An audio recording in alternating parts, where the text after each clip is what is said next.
हर रोज एक नई कहानी देखने के लिए चैनल को सब्सक्राइब करें और बेल आइकन दबाना ना भूलें।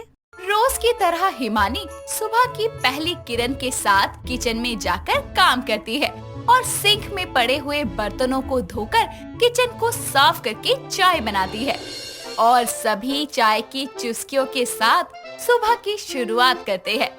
ऐसे ही वक्त गुजरता है और सर्दियाँ शुरू हो जाती है। तेज हवाओं के झोंके के साथ मंदिर से आ रही पार्वती कांपते हुए बोलती है, हिमानी, ओ हिमानी बहू, कहाँ है तू? अरे जल्दी आ। ओ हिमानी बहू, अरे हिमानी की नानी जिंदा है कि निपट गई? हाँ जी माँ जी, बुलाया आपने? अरे क्या हुआ, आप लड़खड़ा क्यों रही हैं? अरे बाहर ठंडी हवा चल रही है, सर्दी लग गई है मुझे। जरा मेरे लिए अदरक इलायची की चाय बनाकर कमरे में ले आ। पार्वती कांपती ठिठुरती हुई कमरे में जाकर खुद को रजाई से पूरी तरह कवर कर लेती है, जिसके बाद भी उसकी कपकपी कम नहीं होती। तभी हिमानी जल्दी से चाय लेकर उसके कमरे में जाती है और बोलती है, माँ जी ये लीजिए, चाय पीजिए। पार्वती चाय पीती है और उसकी ठंड कुछ हद तक कम हो जाती है, जिसके बाद पार्वती बोलती है, अरे बहू, मैंने इतना मोटा स्वेटर पहना है, ऊपर से ये गर्म शॉल भी ओढ़ कर गई थी, तब भी मुझे ठंड लग गई, कपकपी चढ़ गई। मुझे समझ में नहीं आ रहा कि तू ऐसे कैसे घूम रही है। मतलब माँ जी, मैं कुछ समझी नहीं। मतलब कि तुझे ठंड वंड नहीं लग रही क्या, जो बस ये पतली सी मच्छरदानी सी साड़ी पहनकर घूम रही है? अरे माँ जी, आप तो जानती हैं कि स्वेटर पहनने से मुझे खुजली होती है, इसलिए मैं नहीं पहनती, मैं ऐसे ही ठीक हूँ। अरे मेरी ठंडी बहू, स्वेटर नहीं पहनना चाहता तो शॉल ही ओढ़ ले। दिसंबर का महीना है, ठंड लग जाएगी तुझे और तेरी लापरवाही के कारण मुझे पैसे खर्चने पड़ेंगे। अरे माँ जी, नहीं लगेगी मुझे ठंड, मैं खुद ही इतनी ठंडी हूँ कि ठंड भी मेरे पास आने से कतराती है। क्यों बहू, तू ज्वालामुखी है? नहीं माँ जी। तो क्या ये घर हिमालय लगता है तुझे? नहीं माँ जी। अच्छा, तो फिर पक्का तो कोई बारूद या आग का गोला होगी। क्या माँ जी, आप भी कैसी उल्टी सीधी सी बातें कर रही हैं? जब तो इनमें से कुछ नहीं है तो फिर ऐसे क्यों खड़ी है? देख बाहर का नजारा, आज बहुत ज्यादा सर्दी है, मेरी शॉल ओढ़ ले, उसके बाद काम करियो। देख, सर्दी का मौसम बहुत बेदर्द होता है और ये ठंडी हवाएं, इसके लिए तो मेरे पास शब्द ही नहीं है। इससे पहले कि तू पूरी तरीके से ठंडी पड़ जाए, ओढ़ ले इसे। ठीक है माँ जी, अगर इतनी ही मेरी फिक्र हो रही है तो घर में एक नौकर क्यों नहीं रख लेती, फिर पैसे ना बचते और ना ये झूठी फिक्र करनी पड़ती। हिमानी शॉल ओढ़कर किचन में चली जाती है और रात के खाने की तैयारियां करती है और तीनों साथ बैठकर खाना खाते हैं। तभी पार्वती बोलती है, बहू, मेरा हो गया, मैं जा रही हूँ सोने। हाय ये सर्दी। पार्वती के जाने के बाद अर्जुन रोमांटिक होकर बोलता है, बेबी, माँ सोने चली गई। हाँ, तो तुम्हारा खाना भी हो गया तो तुम भी सोने जाओ। अरे मेरी भूख इस खाने से थोड़ी मिटेगी, समझो ना। अरे तो क्या अब तुम्हारे लिए अलग से खाना बनाओ? अरे नहीं डार्लिंग, मुझे अपने प्यार की खट्टी मीठी चटनी चटा दो बस, बहुत दिन हो गए हैं ना। चलो ना प्लीज, कितना अच्छा वक्त है। जी नहीं, अभी मेरे पास बहुत सारा काम है, वो सब खत्म करने के बाद ये सोचूंगी। चलो ठीक है, मैं तब तक वेट करता हूँ। ओके डार्लिंग, जरा जल्दी आना। अर्जुन कमरे में जाकर इंतजार करता है और हिमानी काम खत्म करके कमरे में जाती है, जहां वो देखती है कि उसके कमरे की लाइट्स तो ऑफ है। तभी दरवाजे के पीछे छुपा अर्जुन उसे पीछे से हग करते हुए उसके नेक पर किस करता है और जैसे ही हिमानी के ठंडे हाथ अर्जुन को टच होते हैं तो वो चिल्लाते हुए बोलता है, अबे तुम्हारे ये ठंडे हाथ कैसे हैं इतने? फ्रिज में बैठी थी क्या? बर्फ जैसे पानी से बर्तन धोकर किचन साफ कर कर आई हूँ, तो हाथ तो ठंडे होंगे ही ना। सारा ओवर रिएक्ट मत करो। हद है यार, एक तो तुमने अपने ये बर्फ जैसे हाथ से छूकर मुझे करंट लगा दिया। अरे अगर 4 बर्तन नहीं धोती तो कौन सी आफत आ जाती। सारे मूड की ऐसी तैसी कर दी। और काम तो तुमने हाथों से किया है ना, फिर तुम्हारे पैर क्यों ठंडे हैं? अगर अभी नहीं धोती ना तो सुबह तुम माँ बेटों को चाय नहीं मिलती टाइम से, समझे तुम? और अगर मैं तुम्हें इतनी ही ठंडी लग रही हूँ ना तो मुझे भी कोई शौक नहीं है तुम्हारे पास आने का। सो जाओ, गुड नाइट। हिमानी के ठंडे शरीर के कारण अर्जुन के अंदर लगे रोमांस की आग दम तोड़ देती है, जिसके बाद वो बिगड़े हुए मूड के साथ सो जाता है और उसके कुछ ही देर बाद सुबह होती है। हिमानी जल्दी से चाय लाकर अपनी सास को देते हुए बोलती है। माँ जी, अर्जुन अभी तक नीचे नहीं आए, मैं देख कर आती हूँ। हाँ बहू, जल्दी जा, सुबह के 9 बजने वाले हैं। देख जरा, ऑफिस नहीं जाना क्या उसे आज? हिमानी चाय का प्याला लेकर अर्जुन के कमरे में जाती है और उसे उठाते हुए बोलती है। अर्जुन उठ जाओ, सुबह हो गई है, 9 बज गए हैं, ऑफिस नहीं जाना तुम्हें? हिमानी के इतना चिल्लाने पर भी उस पर कोई असर नहीं होता और अर्जुन की नींद नहीं खुलती। ये देखकर हिमानी मन में बोलती है, ऐसा क्यों लग रहा है कि ये नाटक कर रहे हैं? अभी पता चल जाएगा। 440 वोल्ट का करंट लगेगा इन्हें, जब ठंडे ठंडे हाथ लगाऊंगी। हिमानी एक हाथ में चाय का प्याला लिए हुए दूसरे हाथ से अर्जुन को उठाती है और अर्जुन बोलता है। अरे कौन है सुबह सुबह ये अत्याचार कर रहा है जो? अरे अर्जुन, क्या हुआ? डर क्यों रहे हो? मैं हूँ। तुम्हें चैन नहीं है क्या? रात कम थी जो अब भी पंगे ले रही हो? कमरे से आ रही शोरगुल की आवाज सुनकर पार्वती कमरे में जाकर बोलती है। अरे क्या हुआ? क्यों हल्ला मचा रहे हो दोनों? माँ, इसी से पूछ लो। क्या हुआ बहू, क्यों चीख रहा है ये? मुझे भी नहीं पता माँ जी। माँ, ये झूठ बोल रही है। इसने जानबूझकर मुझे अपने इन ठंडे बर्फ जैसे हाथों से छुआ। न जाने किस बात का बदला ले रही है। नहीं तो माँ जी, झूठ बोल रही है। कौन सच बोल रहा है और कौन झूठ? अभी मैं दूध का दूध और पानी का पानी कर देती हूँ। पार्वती इतना बोलकर अपनी बहू को छूती है, जो कि सर से लेकर पाँव तक पूरी तरह ठंडी होती है और वो बोलती है। अरे सही तो कह रहे हैं अर्जुन, सर से लेकर पाँव तक एकदम ठंडी है बहू तू। वो कैसे माँ जी? अरे तुझे छूकर बिजली की नंगी तार जैसा करंट लग रहा है मुझे।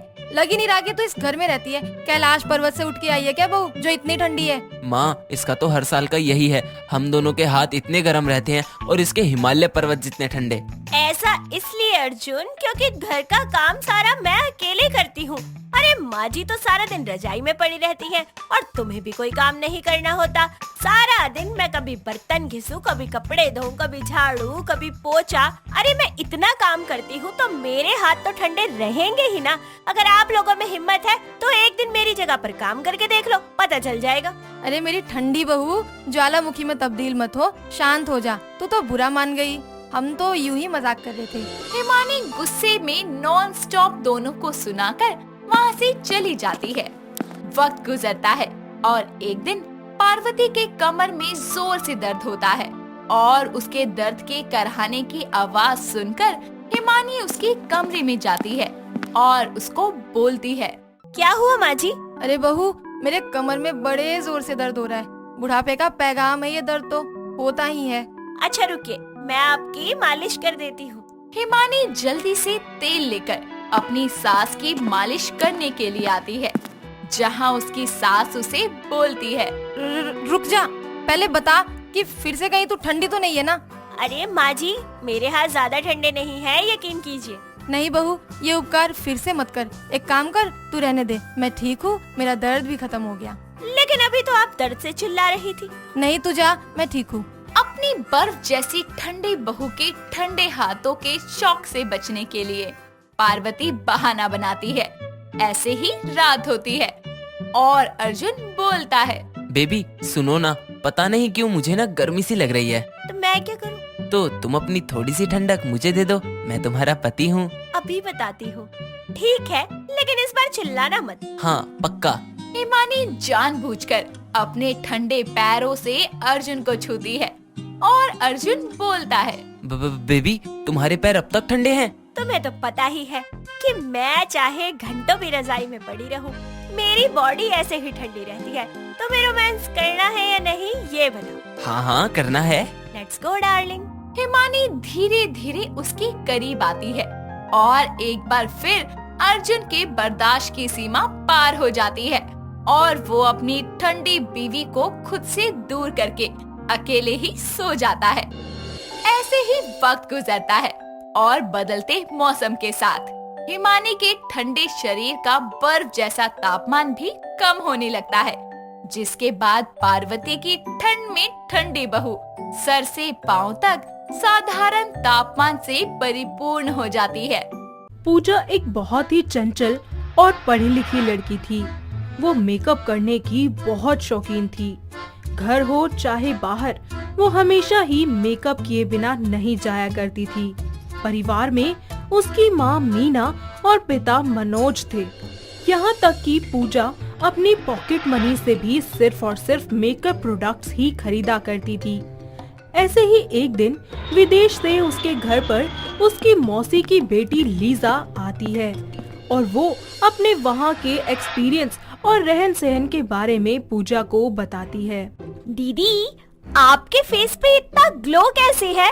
मेकअप तो मैं भी लगाती हूँ पर कभी इतना चमकता नहीं है। अरे, तुझे क्या लगता है कि मैं कोई ऐसे वैसे प्रोडक्ट्स लगाती हूँ? ओह, तो फिर आप कौन से प्रोडक्ट लगाती हैं दीदी? मैं विदेश से आई हूँ तो वहाँ के महंगे ब्रांडेड प्रोडक्ट्स लगाऊंगी ना, जिनसे मेरे चेहरे पर ग्लो आता है। तुम्हारी तरह थोड़ी कोई भी सस्ते से ब्रांड का प्रोडक्ट उठाया और लगा लिया। प्लीज दीदी, मुझे भी दिला दीजिए ना ये वाले महंगे प्रोडक्ट। मैं भी आपकी तरह चमकना चाहती हूँ। हाँ हाँ, क्यों नहीं, हम कल ही चलते हैं शॉपिंग पर। अगले दिन लीजा और पूजा शॉपिंग करने के लिए मॉल जाते हैं। वहाँ अलग अलग ब्रांड्स के मेकअप प्रोडक्ट्स देखते हैं और सबसे महंगा वाटरप्रूफ मेकअप खरीद लेते हैं। दोनों मॉल से बाहर आ रहे होते हैं कि तभी रोहन नाम के लड़के से पूजा की टक्कर हो जाती है, जिससे पूजा के हाथों में से सारे बैग्स नीचे गिर जाते हैं और उसके मेकअप प्रोडक्ट्स यानी कि फाउंडेशन, ब्लशर, पैलेट्स, ब्रशेस आदि सारी चीजें बिखर जाती हैं। ओफो, मेरा सारा सामान बिखेर दिया। मेरा वाटरप्रूफ फाउंडेशन, ब्लशर सब खराब हो गया। सॉरी मैम, मेरी वजह से आपका सारा सामान गिर गया। सॉरी से क्या होगा, मेरे सारे पैसे वेस्ट हो गए, सारा सामान खराब हो गया। डोंट वरी मैम, आइए मेरे साथ। मेरी खुद की मेकअप प्रोडक्ट बनाने की कंपनी है और इसी मॉल में मेरी शॉप भी है। आइए मेरे साथ। Wow, really? जल्दी चलिए। रोहन उसे अपनी शॉप पर ले जाता है और उसे बहुत सारे ब्यूटी प्रोडक्ट्स देता है, साथ ही उनके बारे में पूरी जानकारी भी देता है। वक्त बीतता जाता है।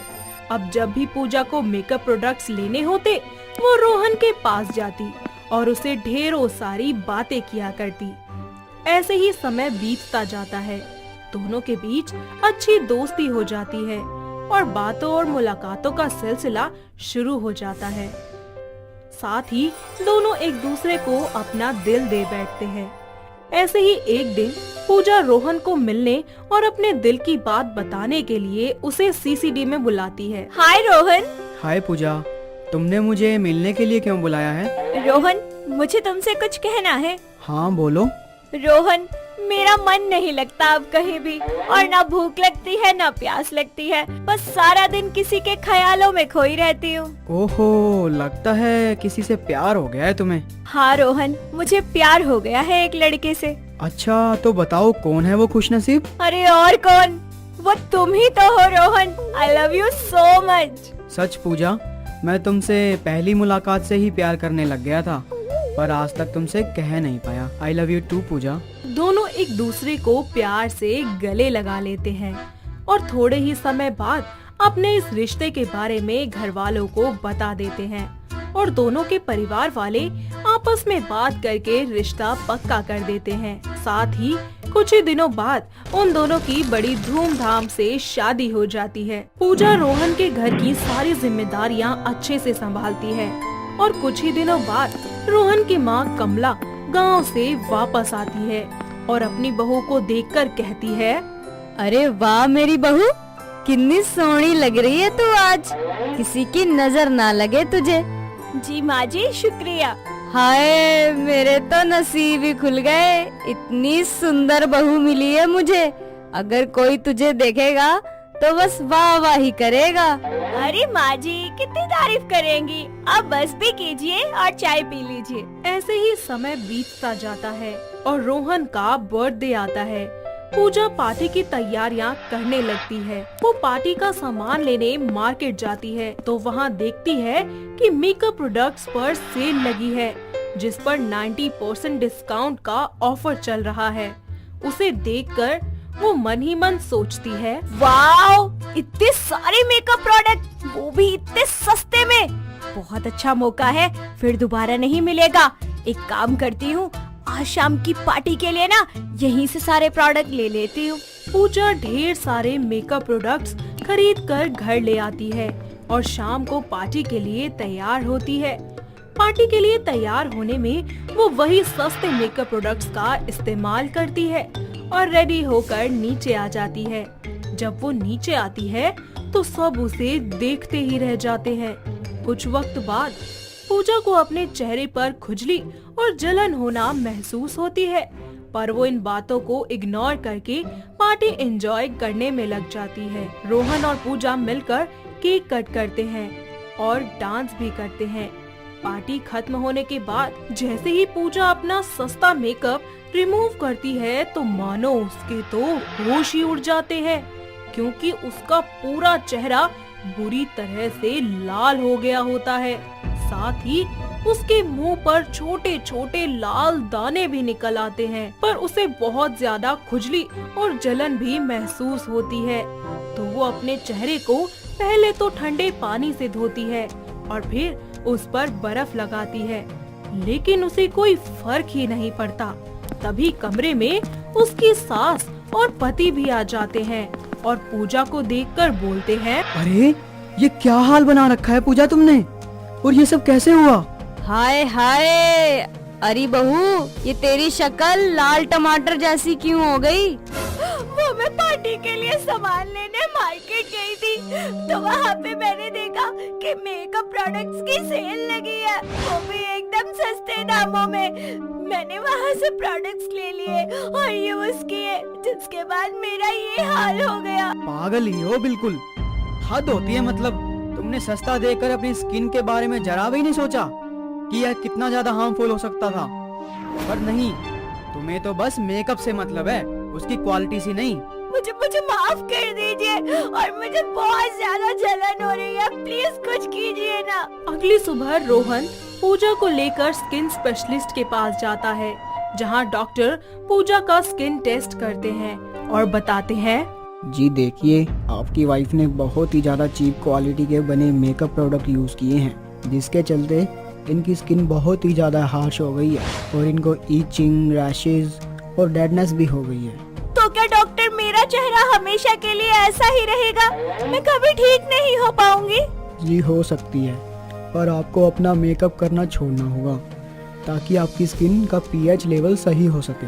साथ ही एक अच्छी डाइट लें ताकि आपकी स्किन नेचुरली ग्लो करे। पूजा ठीक वैसा ही करती है जैसा डॉक्टर ने उसे कहा था और वो अपनी स्किन का खास ख्याल रखती है। साथ ही होममेड रेमेडीज का इस्तेमाल भी करती है और एक अच्छी हेल्दी डाइट लेकर वो बिल्कुल ठीक हो जाती है। कुछ वक्त बीत जाता है, पूजा की स्किन वापस पहले जैसी और उससे भी ज्यादा ग्लो करने लगती है। साथ ही अब पूजा किसी भी तरीके के ब्यूटी प्रोडक्ट्स, चाहे वो सस्ते हो या फिर महंगे, उनका इस्तेमाल करना बिल्कुल बंद कर देती है और अपने नेचुरल लुक और नेचुरल ब्यूटी को अपनाती है। दोस्तों, अगर आपको ये कहानी पसंद आई तो इसे लाइक करें, शेयर करें और कमेंट करके बताएं कि कहानी में आपको सबसे अच्छा क्या लगा।